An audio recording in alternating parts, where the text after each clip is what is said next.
চিরা আমি ফার্স্টে ধুয়ে নেব।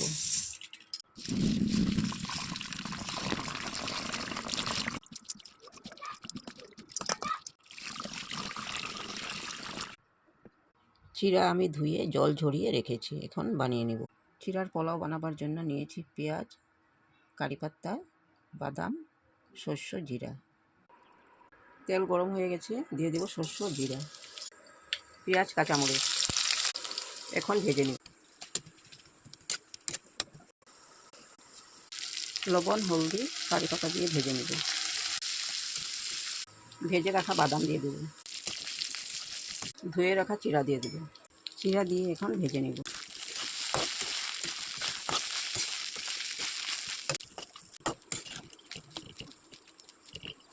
পোহা আমার রেডি, এখন নামিয়ে নিব। চিরার পোলাও রেসিপি ভালো লাগলে লাইক শেয়ার